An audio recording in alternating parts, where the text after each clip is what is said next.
Boa noite, pessoal que acompanha a VESA TV, mais uma edição do programa ABC Com Entrevista, sempre trazendo grandes personalidades do nosso mercado para contar um pouco da sua trajetória, da sua história e, claro, também falar sobre temas importantes que envolvem a área do mundo dos negócios, em especial a área de marketing e comunicação.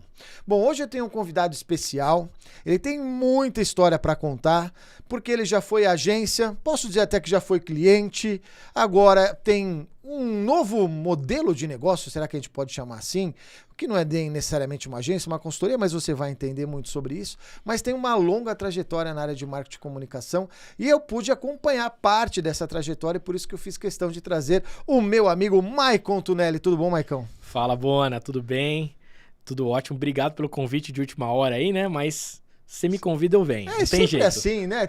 Falei, não posso perder a oportunidade de ter o Maicon aqui com a gente. Maicon, a ABC Com Entrevista a gente fala muito sobre trajetória. Você é um cara de sucesso, passou por várias coisas, né? E tem muita coisa para trazer para o público de experiência, enfim. Mas como que começou a brincadeira? O marketing na minha vida? O marketing na sua vida. Né? A gente depois vai falar aqui, obviamente, de agências, mas como começou o marketing na sua vida? Bona, faz muito tempo que eu não conto essas histórias da minha vida, né? Parei de fazer isso um pouco, eu me cansei, pra ser bem sincero. Mas vamos lá, cara.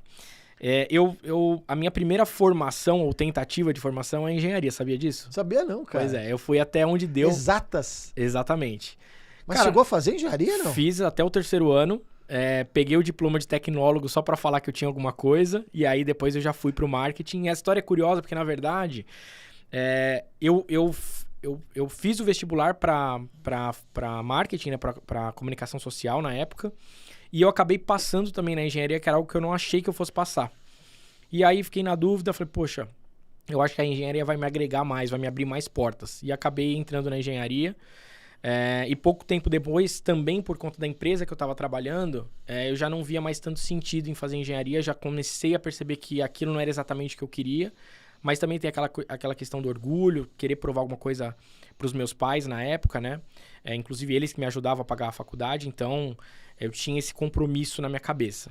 Mas eu fui até onde dava para ir. E nesse circuito, eu ainda estava estudando engenharia, só que eu ficava numa salinha, cara, eu lembro como se fosse hoje, assim, era um cubículo, cara, uma sala de 2x2, assim. E era uma software house na época, ela cresceu bastante até. Mas na época foi o meu segundo emprego, assim. E eu achei um livro do Kotler lá.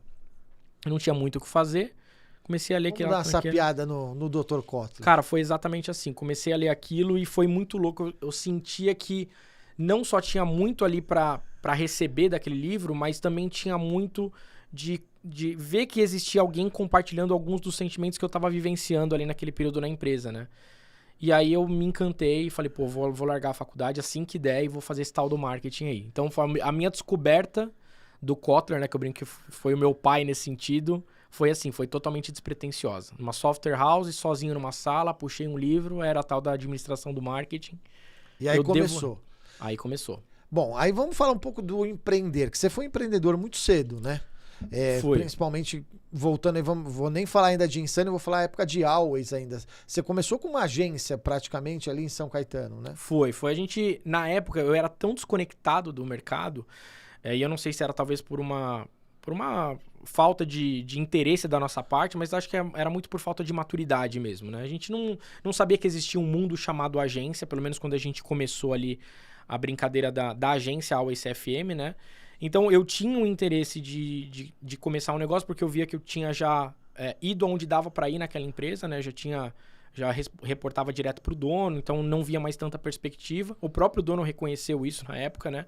E eu comecei esse negócio paralelo chamado Always FM, uma agência que até então a gente não chamava de agência. Você vislumbrava como agência ou não? Não, Bona, a gente chamava de firma, né?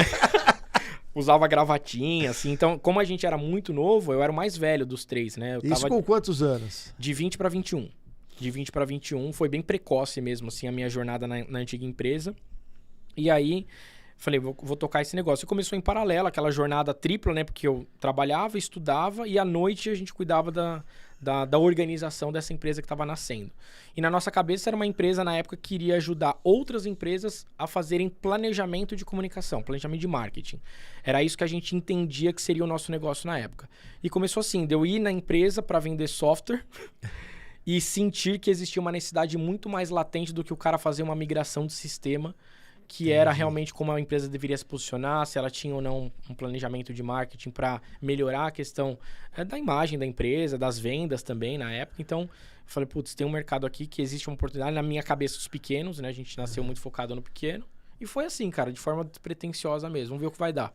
E eu sempre falo isso assim, eu também abri minha primeira agência com 20 para 21 anos. Eu, obviamente, não sabia nada do ponto de vista de gestão. Sabia fazer publicidade, a gente queria fazer campanha, fazia muito pouco gestão. Mas, cara, eu tirei tanto aprendizado dessa época. Nossa. Não sei se isso para você também, assim, Foi aprender fazendo, aprender com os outros. Você passou por isso também, não? muito, Bonetti. Até porque eu não tinha e não tenho até hoje referência empreendedora na família. E eu não sei te dizer, né? Todo mundo tem uma história romântica para contar sobre isso, eu não tenho. Eu não sei te dizer o que me motivou a fazer isso. Eu tinha, sim, muita clareza de uma dor, de uma oportunidade no mercado. Falei, o mercado precisa disso. Agora, se isso me traria dinheiro, né? Óbvio que a gente tem uma perspectiva, sim, uma ideia, sonha com aquilo, mas assim, comecei e aí, cara, a hora que você senta na mesa para administrar, você percebe que você não sabe administrar, você percebe que você não sabe fazer gestão, você percebe que aquilo que você aprendeu, e eu era super jovem, né? Cara, era ridículo, eu não conseguia nem tirar proveito do meu aprendizado naquele ambiente, porque era tudo muito novo, né? Então aprendi na marra muito, a gente apanhou demais, cara, demais mesmo. Eu falo que assim, eu também não tinha essa referência empreendedora, como que era fazer preço. Não tinha noção de nada. Com 20 para 21 anos, a gente queria mais ver nossas campanhas na rua. A gente nem tinha noção. E a gente era louco para ter um problema para resolver. Para resolver esse problema. Cara, quanto custa? Quanto dá para você pagar, né? O que dá pra gente para começar aí? E, eu acho que como toda jornada empreendedora de sucessos, né? Se a gente for colocar aí sucesso, não sei se eu gosto muito dessa palavra, mas assim, tem aquela um pouco de sorte, você tá meio que no momento certo, na hora certa, óbvio, né? Com mínimo de preparação, sim, mas assim, teve muito disso na nossa jornada. Tem coisas que tem que se encaixar também, né? Ali. Sim, sim. Bom, aí depois disso, a gente vai chegar já no que o Maicon faz hoje, do que ele vai falar, do que ele, a nova paixão, não nova paixão, né? Mas já de algum tempo a paixão dele. Mas você passou por um processo que eu acho muito legal, que é de montar, né? Fazer uma fusão de 3 agências em uma. Eram 7 sócios, né? Uma loucura isso. Foi. E, obviamente, depois você se trilhou seu caminho, mas eu acho muito importante, assim, principalmente quem assiste o nosso canal, um canal voltado totalmente para o empreendedor, para o empresário, e você, às vezes, aí está passando por um momento de fusão ou sair de uma sociedade. Como foi essa experiência dessa fusão? Cara, bom, né, é muito louco. Eu acho que as grandes realizações da nossa vida, e eu considero a nossa fusão uma grande realização, né? É óbvio que como tudo na vida tem altos e baixos, mas acho que foi uma grande realização. Foi um marco, né? Acho que para nossa região também. Eu acho que as grandes realizações são aquelas que a gente faz sem pensar, sendo meio inconsequente. Eu acho que é meio isso, sabe? Óbvio que a gente, naquele momento, ponderou que a gente entendia que tinha que ser ponderado. Então, interesses em comum, um desejo forte de fazer história no mercado, principalmente no mercado regional. Unir forças, né, disciplinas ali que na nossa cabeça combinavam muito bem. Então, a gente tinha algo que a IEP não tinha na época, que a Incomum não tinha, e ao mesmo tempo eles tinham coisas que a gente não tinha, histórias que a gente não tinha, clientes que a gente não tinha. Isso bastava pra gente, né? Então, interesses em comum, uma vontade forte de fazer história. Olha, eu acho que no mercado, pelo que eu lembro, foi a primeira grande fusão, ainda mais de 3 agências, e que eu digo assim, abalou o mercado positivamente, porque sacudiu o mercado, né? Sim, assim, a gente vai perceber isso depois, né, Bona? Mas assim, a gente não tinha essa ideia, sabe? Não, eu também não, assim, sabe, assim, eu tinha essa noção de que, poxa, nunca vi 3 agências se juntarem para montar uma grande agência na região. Né? Exato, e a gente na época, pra você ter uma ideia, a ideia do lançar a fusão aconteceu muito por uma provocação até sua, de vai ter um evento, vai ser conveniente, eu acho que pode ser favorável para a marca, né, para nossa reputação na região, e aconteceu, mas a gente não fez algo planejado, vamos fazer a fusão e lançar no ABC, no evento do ABC da comunicação. A gente pensou nisso, a gente pensou, se a gente juntar as nossas forças, a gente talvez vai multiplicar os resultados no cliente. Então era isso que a gente tinha na cabeça. E quando eu falo inconsequente, é porque hoje, né, com a maturidade que a gente tem, com o que a gente viveu, tudo que a gente aprendeu, cara, a gente vê, obviamente, que a gente poderia ter alinhado muito mais, a gente poderia ter conversado muito mais sobre o que poderia mudar. Então, cara, são 3 culturas diferentes que do dia pra noite, literalmente, se fundem numa estrutura que triplica de tamanho, triplica de faturamento, triplica de tamanho. Cara, e a gente vai manter a mesma gestão, a mesma maneira de trabalhar. A gente não se deu conta desse desafio, entendeu? Mas como tudo na nossa vida, cara, é no field que a gente aprende, Boni. Então foi lá, cara, foi botando a cara a tapa eu de imagino novo. o quanto essa troca, essas experiências trouxeram para vocês. Óbvio que depois de que você viveu, você fala, pô, poderia ter feito diferente, mas você tinha que ter passado por aquilo para ter essa experiência, ter esse convívio para chegar nessa maturidade. Exato. Mas eu imagino vocês jovens, o quanto isso não forçou uma maturidade empresarial mais rápido. Muito, muito bom, né? Assim, a gente passou por um processo de ter que reconhecer na marra as nossas fraquezas, ter que se respeitar muito acima de tudo, porque isso eu sempre falo pra todo mundo, né? Por mais que houvesse, em algum momento isso tornou claro, mais latente, assim, divergência de propósito, de objetivos, sempre houve muito respeito, né? A gente sempre respeitou muito o espaço de cada um dos sócios. Aproveitando, não quero te cortar, mas para quem tá ouvindo a gente, tá passando o processo, qual é o maior desafio numa fusão, na sua opinião? Eu entendo, Bona, que são alguns, tá? Eu já fiz algumas dessas ponderações na minha vida, eu passei por um processo legal, né, de entender esse momento. Então, acho que assim, o primeiro processo é entender qual é a complementaridade de cada um dos sócios, né? Quando a gente fala de uma empresa de 7 sócios que atuam no negócio, se a gente não ter muita clareza de quais são as fronteiras de cada um, qual a contribuição de cada um, o choque disso no dia a dia é muito grande, né? Então, acho que a primeira coisa é ter clareza de como que isso se combina na prática, como que isso se combina no dia a dia. A segunda coisa, e essa eu acho que eu levo isso hoje para tudo, né? Na minha vida, é o alinhamento de expectativa, alinhamento de objetivos, alinhamento de propósito. Eu acho que os grandes desafios são esses. E o terceiro, que eu acho que é o grande pilar aí, eu acho que são, vou falar aqui de 3, vai. Gestão, cultura e pessoas, cara. Eu acho que conseguir fazer um alinhamento disso tudo, né? De crenças, qual é a cultura do negócio, que estilo de gestão que a gente tem que adotar, como que a gente cuida daquele ambiente de pessoas, sócios, de pessoas geridas por sócios que eventualmente até conflitam ali a posição no dia a dia. Eu acho que os desafios são muitos, viu, Bona? Muitos, cara. Não, eu até lembro aqui, eu não sei se você deve lembrar, eu falei pra vocês, pô, 7 sócios, vai dar certo por um tempo, mas em algum momento vocês vão querer seguir caminhos diferentes. Eu tinha uma experiência, não de vivenciar presencialmente, mas de conhecer uma outra agência que chegou a ter 7 sócios, e onde foi muito bom por um tempo. Ela foi uma agência, talvez tinha todo um charme de se usar aquela agência, como aconteceu com a própria Insane. Acho que aqui no ABC, em algum momento, o pessoal queria trabalhar lá, queria ter Insane como agência. Sim, sem dúvida. Né? Criou-se isso, e depois, normalmente, cada um foi seguindo o seu caminho pela própria maturidade, experiência de vida. O que você levou de mais legal dessa fase? A gente vai, depois, no próximo bloco, entrar na fase nova, mas o que você levou de mais legal dessa fase? Bona, eu acho que assim, a Insane, ela foi a fase que ela mais me forjou como empreendedor sem eu me dar conta disso. Foi um processo natural, eu não tava, sabe, racionalizando o que estava acontecendo ali, mas os desafios do dia a dia, e eles eram muitos, eles estavam me forjando sem eu notar. E a experiência que a gente foi absorvendo ali... Por se envolver muito na operação, nos problemas? Por tudo, Bona, pela própria engenharia da empresa necessitar que a gente realmente buscasse sair daquela zona de conforto, onde a gente assumisse aquele papel de não do criativo, do marqueteiro, do planejador, mas como que a gente organiza essa empresa, né? A gente não, como eu te falei, foi um processo muito natural, foi um processo muito instintivo, mas ele estava nos preparando, né? Então, eu acho que a Insane foi o lugar que mais me forjou como empreendedor, onde eu vi que, o nosso principal papel ali no dia a dia como empreendedor é sair de uma enrascada. É isso. Como que a gente sai melhor dessa enrascada e rápido? Não dá pra perder tempo, não dá pra ficar se lamentando, a gente tem que sair dessa situação. E eu fui só me dar conta disso depois, né? Como eu te falei, nesse trabalho de olhar pra trás e falar, pô, o que eu tirei de aprendizado disso? Eu só tirei aprendizado, Bona, só tirei aprendizado. Eu falo assim, de tudo a gente sempre aprende alguma coisa, né? Mas eu acho assim, são momentos, e até quando eu falo momentos de vida mesmo, quanto trajetória profissional, eu falo maturidade profissional, que a gente vai, conforme a gente vai vivenciando alguns problemas, a nossa maturidade empresarial ela vai se elevando, né? A gente depois vai falar sobre isso, por exemplo, passar por um processo como você passou de valuation, tudo isso vai te galgando como um melhor profissional, uma trajetória profissional melhor.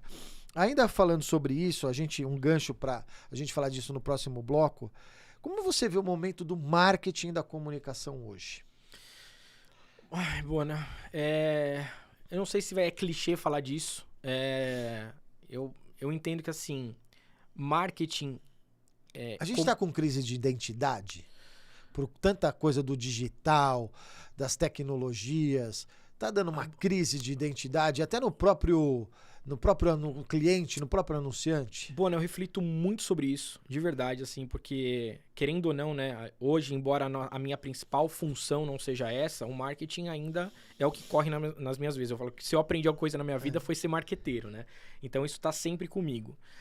Mas assim, o que eu sinto, Buana, de verdade, eu acho que tudo isso aconteceu por algumas razões, né? A primeira razão, claro, a tecnologia mudou o ambiente de marketing, né? Então as pessoas hoje falam muito de marketing digital. Pô, o marketing digital é o marketing aplicado no ambiente digital. É claro que isso exige da gente conhecer de ferramentas novas, né? Conhecer qual é o comportamento dessas pessoas nesse ambiente, mas assim, o marketing, a essência dele não mudou. O que mudou, de fato, é o ambiente e a quantidade de canais que existem nesse ambiente. Claro, além disso, né, a mudança de comportamento do consumidor, que também por conta desses ambientes, desses canais, mudaram seu comportamento de consumo. Mas eu entendo que a principal faísca que faz com que a gente tenha esse sentimento de crise de identidade é que hoje existe uma concorrência muito maior. Muito maior. E eu acho que isso começou a incomodar meio que todo mundo.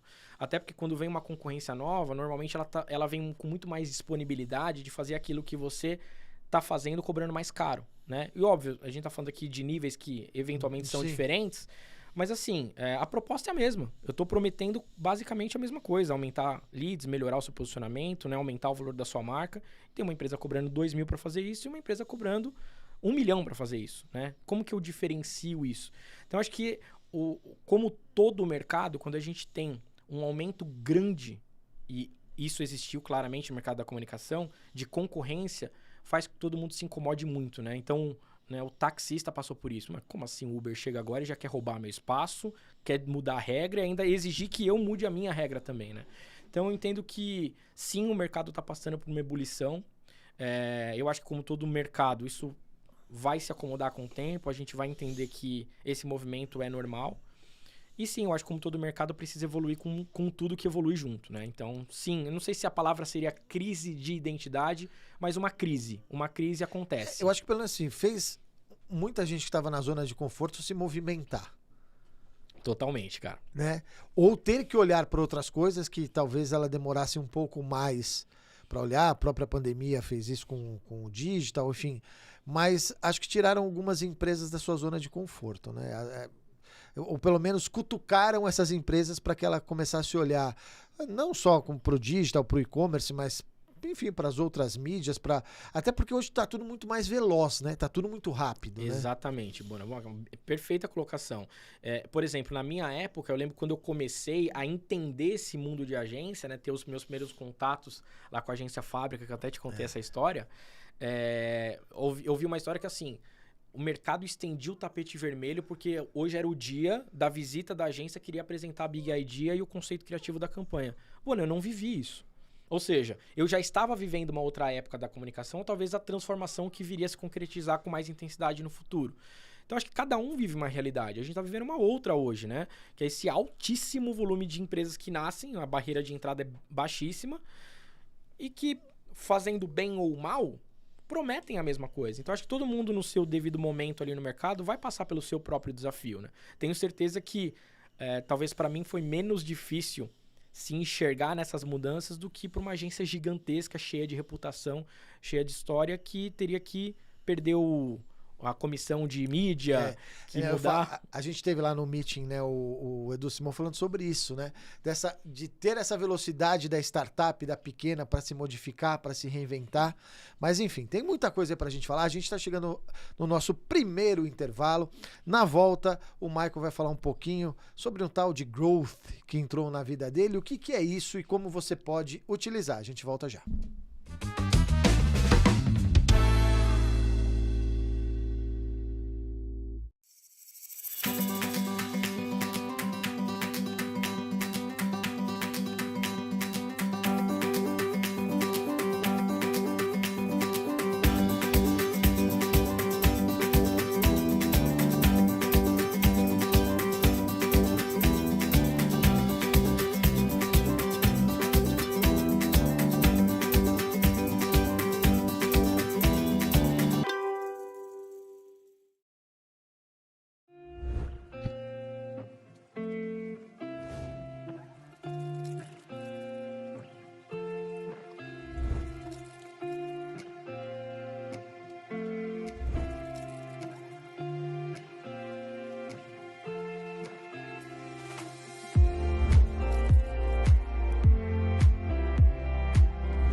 A partir de uma ideia, muitas coisas acontecem. No mercado publicitário, isso é matéria-prima. Profissionais manuseiam ideias toda hora. Seja uma peça publicitária, um conceito, desenvolvimento de um programa para televisão, rádio, digital, etc.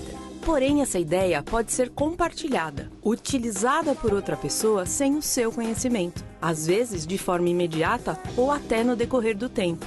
Proteja sua ideia com a Entidade Depositária APP. Entidade Depositária APP. A proteção da sua ideia.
Estamos de volta com a ABC Com Entrevista, batendo esse papo muito legal aqui com meu amigo Maicon Tunelli. Maicon, no primeiro bloco a gente falou um pouco aí da sua trajetória, momentos de agência, da Insane, que marcou muito o nosso mercado aqui. Mas hoje você trabalha com growth, né? Mas vamos começar do começo, né? O que é isso? Né? Porque é novo, um monte de gente quer saber, tem um monte de gente tentando adivinhar o que é. Tem um monte de gente fazendo sem saber o que é. Sem saber o que é, né? O que é isso? Da onde vem? Cara, eu ainda tava na Insane na época, fui viajar para os Estados Unidos, participar de um evento lá. Ouvi o tal do Sean Ellis falando sobre isso, confesso pra você, Bona, que entrou por um ouvido e saiu pelo outro. Falei, cara, isso não é pra mim, dados... muito distante da minha realidade naquele momento. E depois esse bendito desse Sean Ellis apareceu de novo num outro evento que eu estava, do Mercado Livre. Veio palestrar de novo, e dessa vez aqui no Brasil. Falei, agora eu vou ter que prestar atenção no que esse doido tá falando, não tem jeito. Sentei na primeira fileira. E aí, cara, acho que eu também tava com uma disposição diferente, né? Já tinha aquele nome marcando de novo. Parecia que era um sinal. Ouve o que esse cara tá dizendo. Cara, ele terminou de falar pra mim...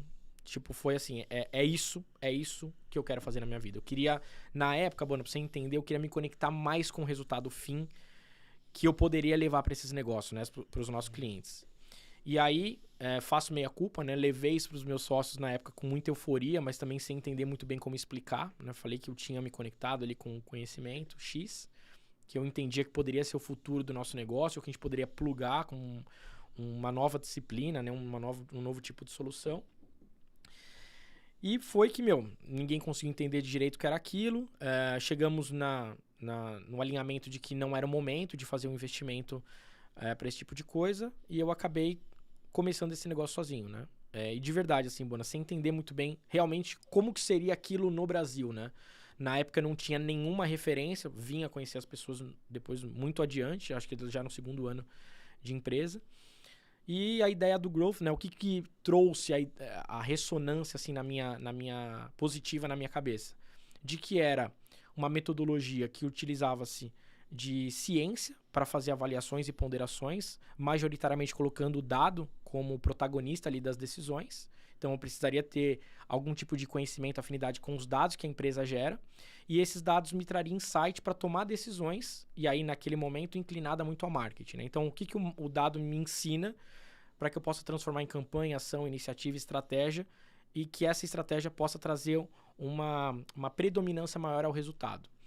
E qual o grande objetivo de Growth Hacker tentando simplificar isso, Bona? Acho que o profissional de Growth Hacker, o profissional de Growth Hacking é aquele cara que vai buscar encontrar as alavancas, né? Ou o que a gente chama de rupturas, uma falha no processo, uma falha na operação, ou as oportunidades, as alavancas que vão fazer aquele resultado de uma operação, de uma empresa, de um produto, de vendas, de marketing melhorar, crescer, né? Naturalmente crescer. O que a gente busca? ROI desproporcional, então é otimizar ao máximo o investimento, então qual o mínimo que eu posso investir e qual o melhor resultado que eu posso esperar disso, usando o dado no centro das decisões, para que a gente possa, de fato, fazer ações mensuráveis e que estejam com uma maior relação e intimidade com o resultado fim. E aí, que resultado fim é esse?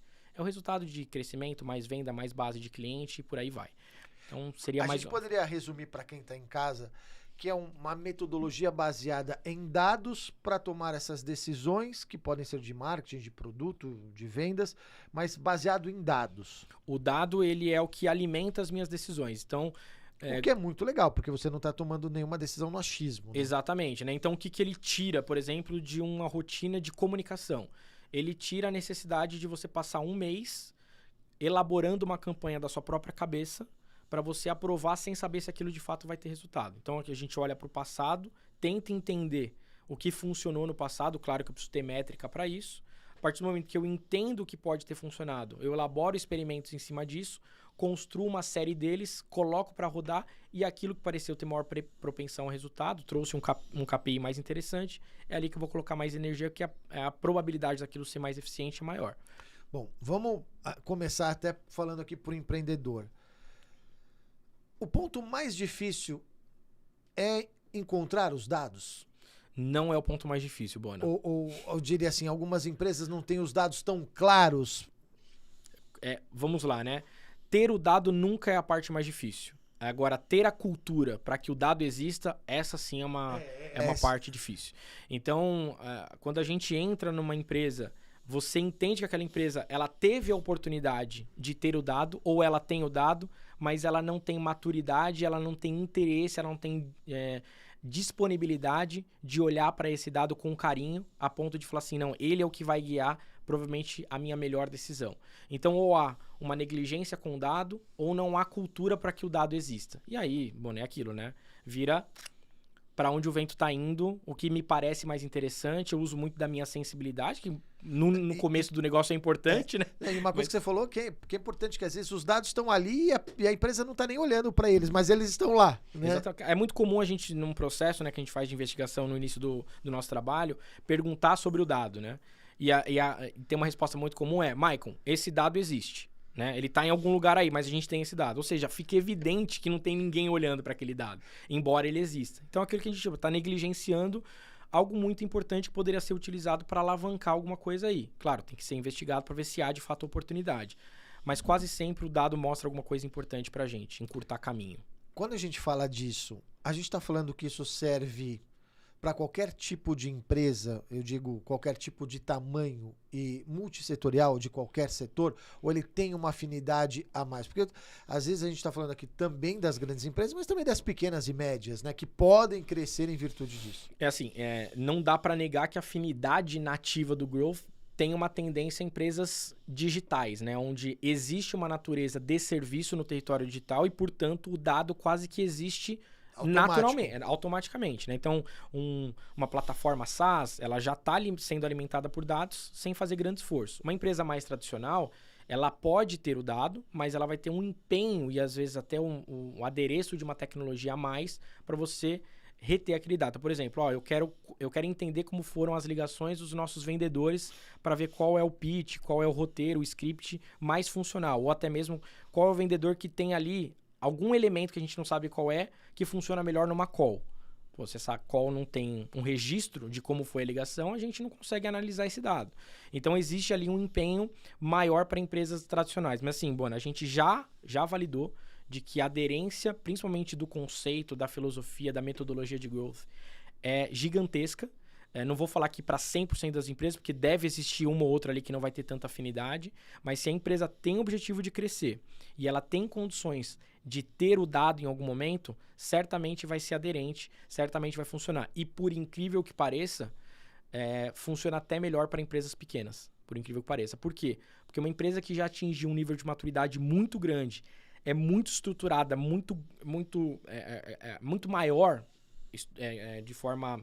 A organização dessa empresa é muito maior, estou falando aqui de tamanho de empresa mesmo, crescer 20% é crescer demais. Né? Uma empresa pequena, com faturamento mais moderado, crescer 20% pode ser super fácil. Basta, obviamente, você alinhar os ponteiros ali. Então, a gente fala sim que hoje é aderente para a grande maioria dos negócios, independente do seu tamanho. O que vai mudar, aí sim muda bastante, é o momento da empresa. Então, uma empresa que acabou de nascer, ela ainda tem um processo de validação muito importante para buscar. Então, a gente entende que antes de você pensar em crescimento, sua empresa ela tem que se fazer. Ela tem que existir no mínimo e entender se aquele produto que você desenhou para aquele determinado público, de fato existe fit, existe, né, essa validação. Sim. E uma vez que existe a validação e a gente entende que o balanço econômico da empresa funciona, a gente só vai buscar um modelo de crescimento e acelerar isso em algum lugar. Mas o momento da empresa, sim, pode ser decisivo. Então, a empresa que não tem o Product Market Fit, que é o que a gente chama, né, a afinidade do produto validada com um determinado público-alvo, a gente ainda não recomenda pensar em crescimento. Bom, falando disso, eu vou utilizar esse bloco para falar muito sobre isso. No terceiro, a gente fala sobre outros assuntos. Quem que na empresa acende essa precisamos disso? Ou será que eles sabem disso? Né? Porque eu fico imaginando assim, às vezes, poxa, precisamos entrar aqui, ou precisamos crescer. Da onde vem essa dor ou essa necessidade? Porque às vezes pode não ser uma dor, a empresa tá bem, mas ela só quer crescer. Da onde parte, poxa, precisamos olhar para isso? Bona, a nossa experiência diz que quase sempre é ou o dono ou o diretor o responsável por fazer aquele negócio crescer de alguma maneira, né? Ou porque ele precisa bater uma meta e ele está com alguma dificuldade, ou porque ele tem ali uma exigência do grupo de acionistas, do board, para que o resultado apareça de alguma maneira. Mas normalmente essas empresas elas passam por alguns processos, né? A primeira é a empresa que entende que de fato o produto dela é bom e ela não está conseguindo crescer na intensidade, na velocidade que ela imaginava. Então aquilo traz algum certo tipo de incomodação. Em algum momento ela vai começar a conhecer, ter contato com esse nome aí. A segunda empresa é um grupo muito interessante, que é a empresa que está no dilema do crescimento, onde parece que nem faz tanto sentido mais crescer. Por quê? Se eu cresço em faturamento, parece que eu também cresço em custo na mesma proporção, quando não até mais. Então, para que a gente vai aumentar o faturamento se a gente também aumenta custo? E aí, obviamente, para growth, né, não é interessante esse tipo de negócio. A gente precisa entender, por isso que eu falo, o modelo de crescimento. E a terceira empresa é aquela que, de fato, precisa acelerar, quer escalar, tem uma meta ousada, tem um propósito maior de crescimento, de ampliar né, a capilaridade da empresa, e ela instituiu que a meta dela é crescimento. Então, são esses 3 cenários de empresas que a gente vai encontrar. Mas os empresários, o dono, o gestor, ele já conhece isso? Ele tem essa cultura? Ou aí ele vai pesquisar? Porque eu imagino que isso ainda é muito novo. Muito novo, Bona. Né? Tá tateando, talvez tenha ouvido falar aqui ou lá, num programa, numa revista. Mas é uma coisa ainda nova para esse empresário lidar com isso, né? Bona, eu vou dividir um negócio muito íntimo nosso, né? Que a gente divide bastante. Cara, é assim, ó. Se o nosso empresário brasileiro, que isso é um perfil geral, assim, fosse menos vaidoso, esse conceito já estaria muito mais popular. Então, o que acontece muito hoje existe um problema evidente na empresa, um deles que eu citei agora, né, o crescimento do faturamento cresce proporcional ao custo, e ele não divide isso com ninguém. Então, até ele chegar numa solução como essa, acaba sendo um caminho muito mais lento do que poderia ser. Então, o fato dele não dividir essas dores, que certamente o vizinho, a empresa do amigo tem e compartilha, afasta ele desse conceito. Mas, de verdade, ele não vai procurar growth hacking no Google, a não ser que isso tenha chegado até ele de alguma maneira. Ou por um amigo, por um curso que fez, participou de uma imersão e foi citado isso, né? Está na moda falar de growth. Mas tá na moda? Tá se discutindo mais? É sexy falar de growth, né? Agora, A minha fazer... empresa faz growth. Está passando por um processo Estamos de growth. buscando formatar um núcleo de growth. Aí você fala, mas você está fazendo o que de growth exatamente? O que você mudou na sua cultura para que esse núcleo de fato possa performar? Você está de fato tomando decisão em cima de dado? Aí quando você começa a investigar, tá muito mais na intenção, estamos buscando do que de fato estamos realizando, né? A quantidade de empresas que executa growth no Brasil hoje é muito pequena. É muito pequena. Então ainda consultores, quem pode dar essa consultoria, também a gente tem isso ainda se desenvolvendo. Não imagino que temos tantos profissionais com essa capacidade para auxiliar as empresas nesse processo. Bom, acho que o primeiro sinal que eu posso te devolver disso é assim, a nossa empresa, que até ontem era super low profile, a gente não falava, nós fizemos 5 anos sem fazer uma propaganda. Olha o absurdo do marqueteiro falando para você, né? Que nós chegamos no auge dos nossos 5 anos sem falar da nossa empresa de forma massiva para nunca, sabe? E a gente cresceu consideravelmente. Isso foi muito fruto de indicação, né? Então, assim, por que eu te faço uma leitura muito precisa? Porque uma empresa que hoje está procurando fazer um trabalho de growth provavelmente vai chegar até a NeoHack. Então isso mostra para mim o tamanho desse mercado, porque a gente é ninguém, cara.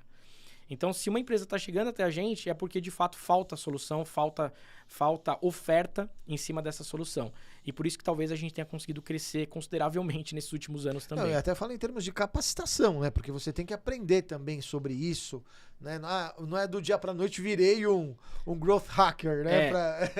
Não é, Bona, mas assim, ao passo que você precisa formar esse profissional novo no mercado, esse profissional também ainda está se formando. Não há... Tá se moldando o formato de fazer, de formá-lo. A gente tá né? falando de uma disciplina que foi dita num artigo recentemente, né? Então, assim, são 13 anos aproximadamente de que o Sean Ellis verbalizou aquilo num artigo. Então, cara, é uma disciplina super nova, que ainda tá passando por muita transformação, entendimento pleno, existem conceitos que eles não são, assim, cravados na pedra, eles sofrem muita mutação. Então, acho que faz parte de uma disciplina que ainda está se conhecendo, embora o seu valor é muito grande, né? Eu brinco, né? Qual é o valor de você ter um profissional focado no crescimento do seu negócio? É imenso. E se esse profissional só tomar decisão olhando para dados? Melhor ainda, né? Então, é uma disciplina muito valiosa que ainda está passando por muita transformação. Você falou do empresário ser vaidoso.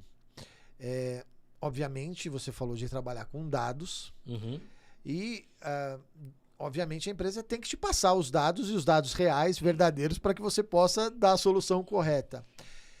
Ainda tem um pouco dessa vaidade, poxa, vou abrir todos os meus dados, ele vai ter noção de... Óbvio que quando a pessoa decide, ela está propensa e está aberta a isso.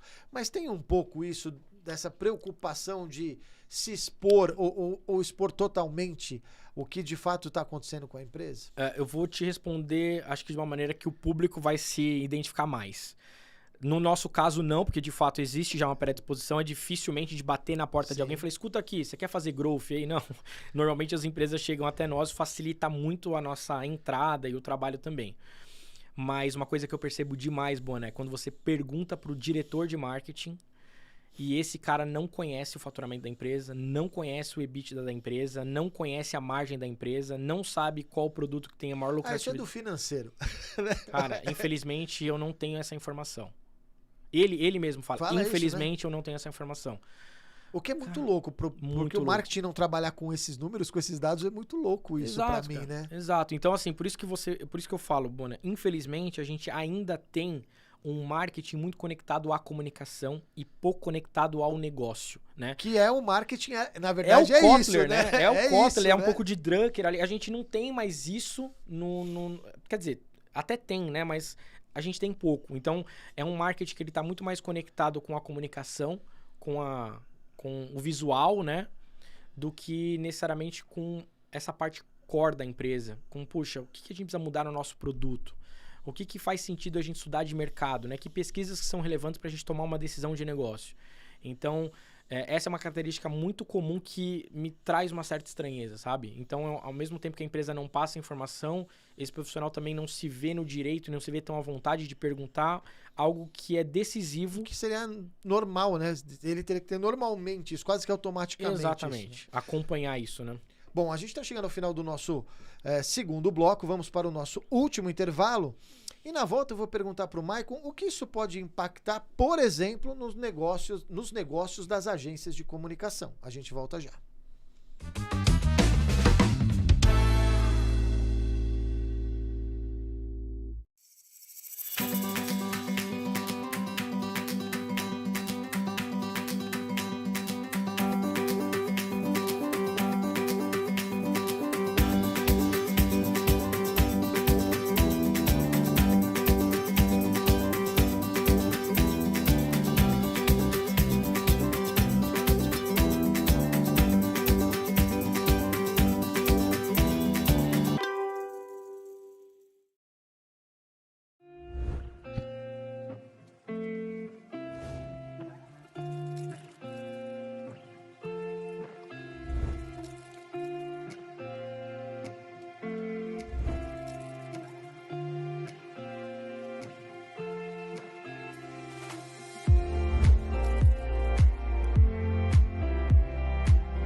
A partir de uma ideia, muitas coisas acontecem. No mercado publicitário, isso é matéria-prima. Profissionais manuseiam ideias toda hora.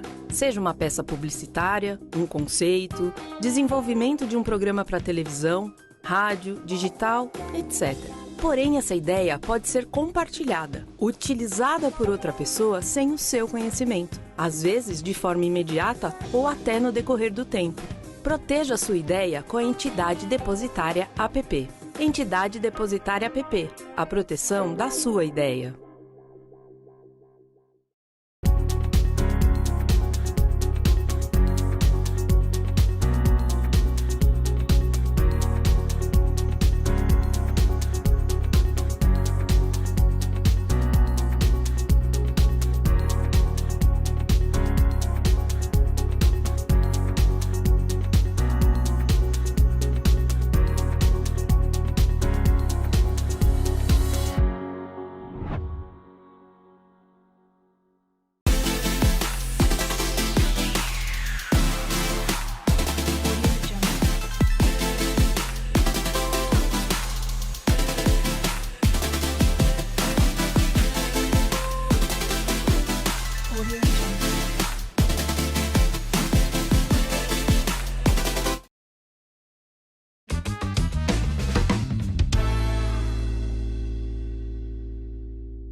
Estamos de volta com a BCCom Entrevista, com o meu grande amigo Maicon Tunelli. Estávamos falando sobre growth.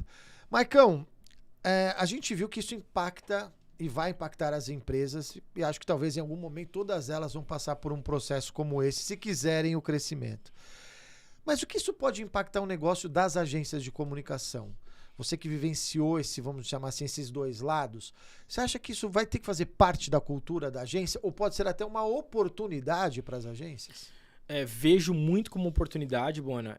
Eu entendo que aquela angústia que eu sentia, né, de me conectar com o resultado fim do trabalho que a gente fazia, vai passar a ser uma obrigação das agências também, porque é o que eu falo, né? Não basta levar lead para o cliente, né? Não basta a gente entender que essa marca aparentemente tá com uma reputação positiva. Tá? Isso está trazendo o que exatamente em resultado, né? Qual o crescimento que isso trouxe direto ou indiretamente?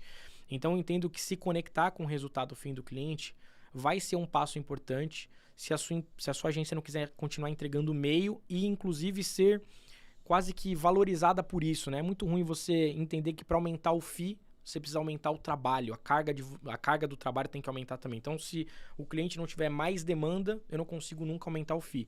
Então, acho que para o FII da agência se conectar com uma solução, tem que olhar mais para o resultado fim.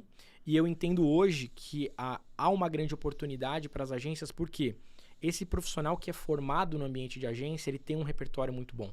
Muitas vezes um repertório até superior àquele diretor de marketing que está na empresa, complementar, que vai agregar valor. Ele tem um poder alto de fazer boas perguntas para o negócio. Então, acho que a agência tem que entender como aproveitar deste cenário, onde existe uma porta de entrada na empresa e que poderia ser melhor aproveitada. Então, acho que o grande desafio da agência agora é, poxa, como que eu consigo me conectar mais com o que está acontecendo? Esse lead está convertendo mesmo? O que a gente pode fazer ainda dentro do meu serviço, mas que possa se conectar mais com o resultado fim? Ou seja, que oferta de dados você pode me dar que eu possa aprender para melhorar as minhas campanhas e saber que a partir disso a gente vai ter uma taxa de conversão melhor, uma taxa de conversão mais acentuada, um índice de fechamento de cliente maior, né? Ou seja, um resultado fim mais interessante. Porque, de alguma forma, a agência, no final das contas, pelo menos eu vivia isso um pouco, as agências eram cobradas pelo resultado. Poxa, não estou vendendo, não aumentou o faturamento, não está me trazendo o retorno esperado. E a agência muitas vezes só se dava conta disso quando ela era cobrada fortemente por isso. E às vezes nem partia dela se preocupar tanto com isso. Uhum. Isso a gente poderia dizer que pode passar a ser uma disciplina ou um diferencial da agência que se preocupa em se envolver com o negócio do cliente? Não tenho dúvidas disso, Bona. Tive recentemente, até dividi essa história lá no nosso evento, né, no ABC Meeting, conversando com mais de 60 agências, ontem mais 30, então já são quase 90 aí, falando da mesma coisa, das dificuldades que se repetem, né? Então, pô, a gente tem um cliente que fecha e sai precocemente, que não vê valor para dar continuidade ao nosso contrato no segundo ano, que volta e meia fala que encontrou uma agência que cobra menos do que a gente para fazer a mesma coisa.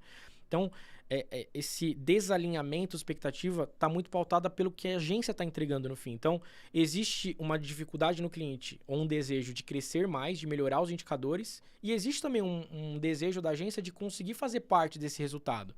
Agora, se no final do dia você está avaliando erro de ortografia do post, se o enxoval está com a cor certa, ou seja, né, o volume de retrabalho está muito na comunicação, significa que, embora você queira vender resultado e o cliente queira resultado, vocês estão pautando o seu dia por algo que de fato não é tão relevante. Então, essa mudança de cenário também vai passar por uma mudança de comportamento da agência. Mas sim, existe uma oportunidade. Eu acho que as agências têm que aproveitar essa oportunidade. Não precisa ser necessariamente o core da agência, a principal disciplina.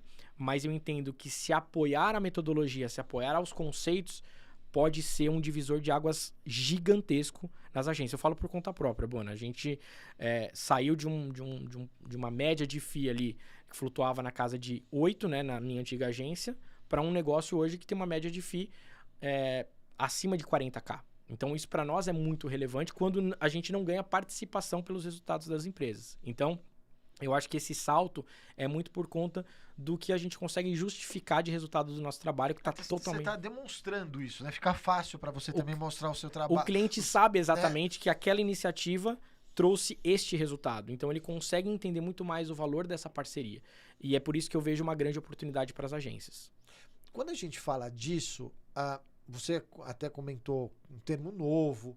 A gente pode dizer que a gente está engatinhando nesse mercado no Brasil, ou seja, ainda é muito novo, tem aí um oceano azul para se descobrir, porque eu penso isso para a própria agência, que hoje a gente ainda teve o Semp Hub, onde estava se discutindo, precisamos rediscutir e repensar o modelo de remuneração das agências, precisamos repensar o modelo do negócio agência, o que para mim já teria que ser feito isso há muito tempo atrás, não somente agora, mas...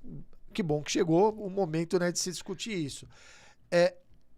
Ainda tem muito espaço e a agência que não se ligar, ela vai ficar para trás? Porque eu digo assim, aquela agência que, óbvio, guardadas as devidas proporções, aquela agência que não se ligou no digital, demorou para entrar, ela sofreu ali algumas consequências ou perdeu algumas oportunidades, né? Perfeita comparação. Né? E a gente ainda vê que algumas agências de publicidade penam para entender o digital, eu digo até o básico do digital.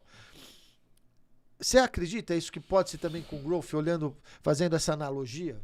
Eu entendo que sim, Bona. Eu acho que a primeira coisa é a agência precisa saber o que ela quer da vida dela, né? Existe agência que quer se posicionar como uma agência de branding, tá tudo certo, tem muito espaço nisso, também é algo que vai ter cada vez mais oportunidade no mercado, né? Essa revisão de posicionamento, de valor de marca, tá crescente no Brasil.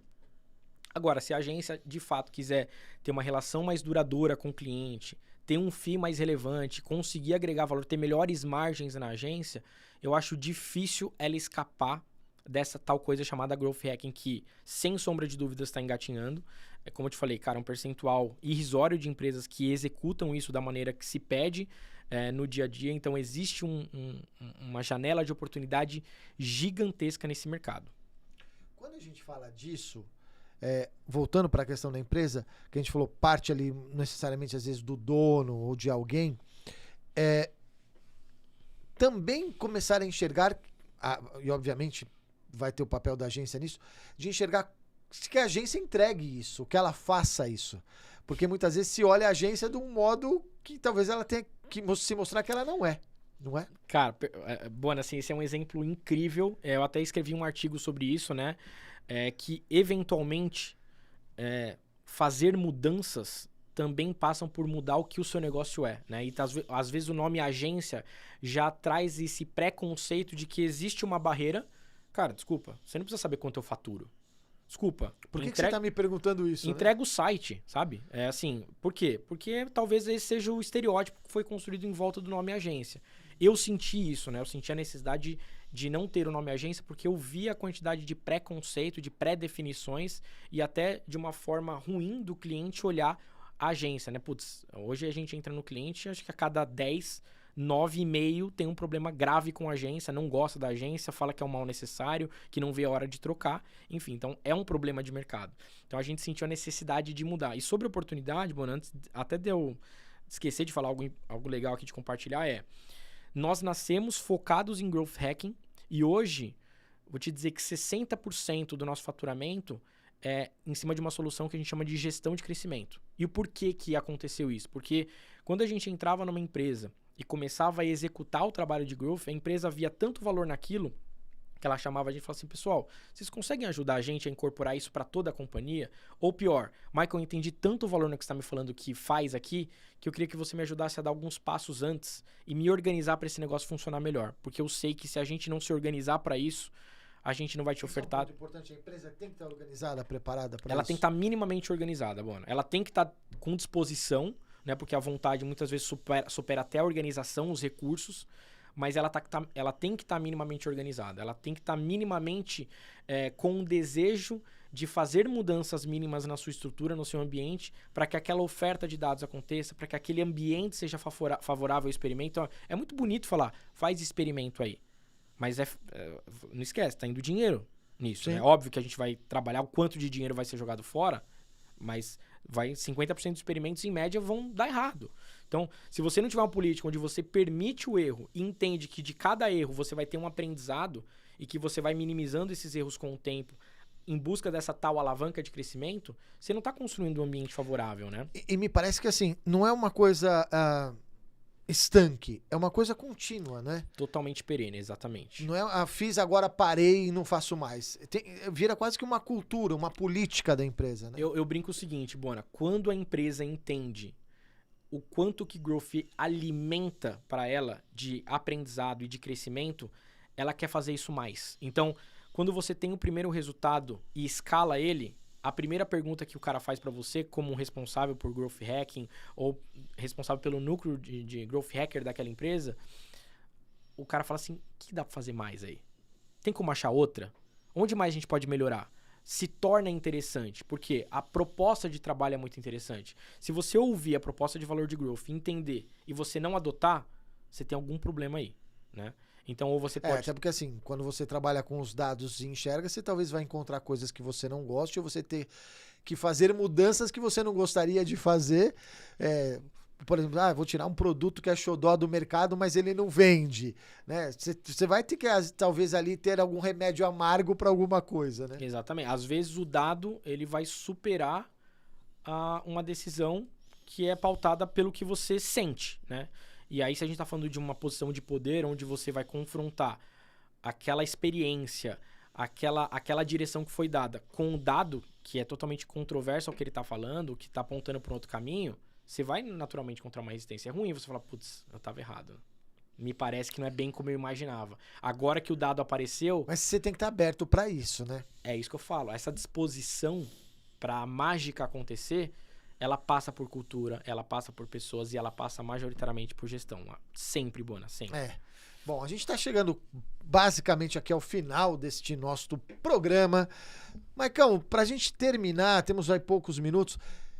Dá uma dica aí para o empresário, olhando para o futuro, para tendências. O que você acha que vai movimentar esse mercado? A importância disso que a gente falou aqui para o empresário. Você que é empresário que está assistindo a gente, vale a pena você pesquisar mais sobre o tema. Que dica você poderia dar? Vamos dar uma de guru agora.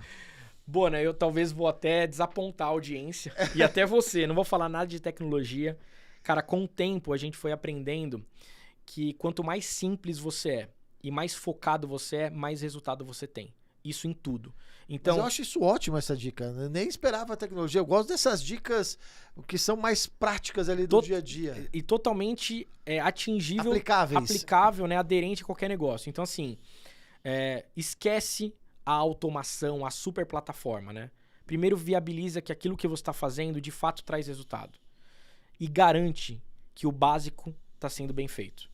A grande maioria das empresas, Bona, erram e pecam no básico. Então, ajustar isso já vai ser de muito grande valia. Depois que você resolveu esse problema, que provavelmente vai trazer boas alavancas para você, aí você pode dar um salto um pouco mais agressivo. Plugar uma automação, plugar uma tecnologia. Não, você falou uma coisa engraçada, desculpa te cortar, mas assim, é que às vezes o próprio empresário não dá conta que o básico não está sendo bem feito ou poderia estar sendo feito de uma forma melhor, né? Exatamente.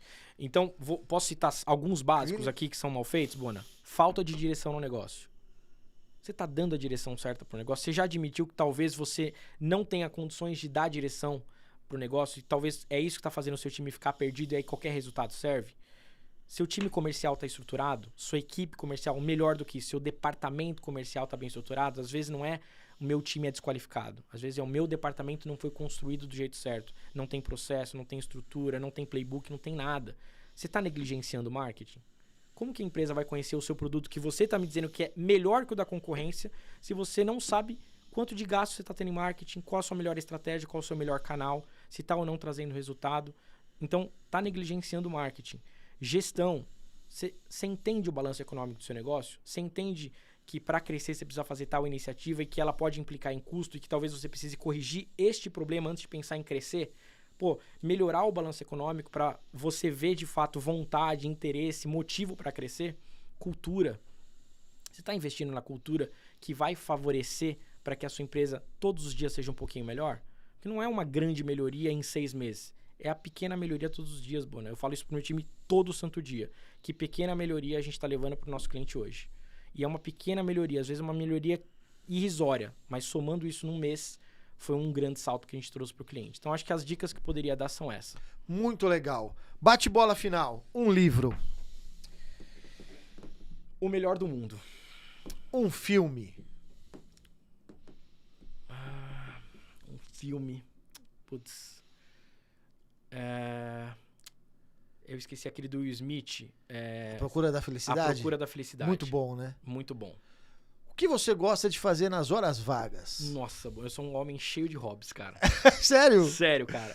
Eu sou do aquarismo, eu amo aquário. Aquarismo é uma coisa muito legal. Eu tinha um aluno que trabalhava em loja que vendia aquarismo. Cara, eu resgatei, minha mãe faleceu recentemente, né? Faz um pouco mais de um ano. Eu resgatei isso como uma maneira de lidar melhor com tudo isso. É algo que me remete muito à minha infância.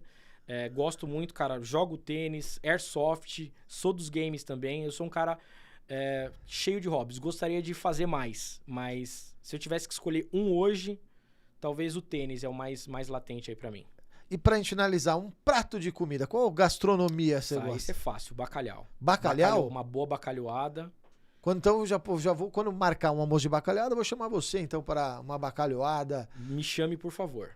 Bom, queria agradecer demais a tua presença, muito legal a gente conhecer um pouco mais sobre você. Tá vendo? Você não sabia essas perguntas finais. Não sabe nenhuma, na verdade. Nenhuma, né? Esse que é o legal do nosso programa, a gente não pauta o convidado, porque tem que ser o mais espontâneo possível. Obrigado pela tua presença, que você continue sempre passando aqui pelo canal da Vesa TV, nos diversos programas que a gente tem.